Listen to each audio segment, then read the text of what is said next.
Saya ingin mengulas kenyataan Adinda, Raid Sobri ataupun Thomas. Ketulusan pemilihan calon dan persepsi ahli serta rakyat di Dun Silam. Pertama sekali, harus ditegaskan bahawa rakyat dan ahli parti di Dun Silam tidak pernah mempertikaikan kemenangan Yusof Hamdan dalam pilihan raya Negeri Sabah kali yang ke-17 2025. Kemenangan itu adalah keputusan rakyat dan sebagai pengamal demokrasi, kita menghormatinya. Itu prinsip yang jelas, menang tetap menang.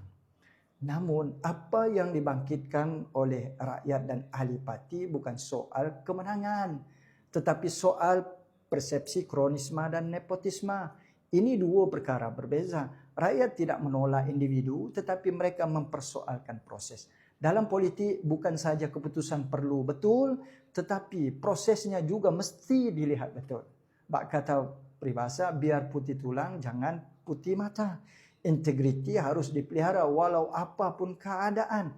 Persoalannya mudah, bukankah Presiden Parti Warisan sebagai abang kepada Yusof Hamdan mempunyai ruang untuk mengelakkan persepsi itu sejak awal?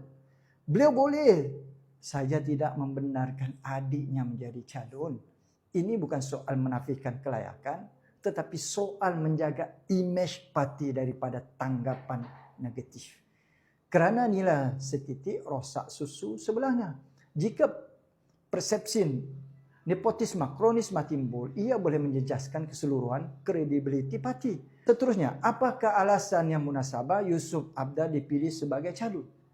Apakah benar-benar tiada pemimpin warisan di Silam yang layak?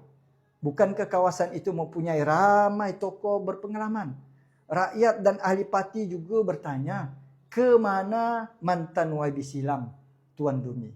Beliau bukan sakit, tiada isu disiplin dan masih aktif. Mengapa perlu ditukar? Jika mau buat perubahan sekalipun, mengapa tidak memilih calon lain yang tiada hubungan kekeluargaan supaya tidak timbul persepsi nepotisme? Dalam politik, persepsi itu penting. Api kecil, kawan menjadi. Api besar, lawan menjadi. Jika isu kecil tidak boleh ditangani, ia boleh menjadi besar dan memakan diri. Menjawab tuduhan bahawa Yusof Hamdan menang atas pilihan rakyat dan bukan kerana pengaruh abangnya, ya, itu tidak dinafikan. Tetapi sekali lagi, rakyat hari ini tidak mempertikaikan kemenangan.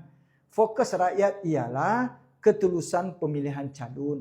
Ia berkait rapat dengan pandangan masyarakat yang sejak 2018 lagi sering dikaitkan istilah sempurnanisasi kepada Parti Warisan. Satu persepsi bahawa kepimpinan terlalu berpusat kepada kelompok tertentu.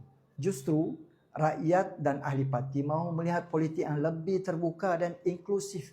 Mereka mahu memastikan bahawa setiap keputusan dibuat berdasarkan merit, bukan hubungan kekeluargaan. Ini penting supaya parti dilihat adil dan telus.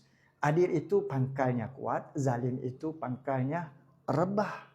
Kesimpulannya, isu ini bukan isu menolak individu, bukan soal menafikan kemenangan, tetapi soal prinsip ketulusan dan kepercayaan ahli, parti dan rakyat.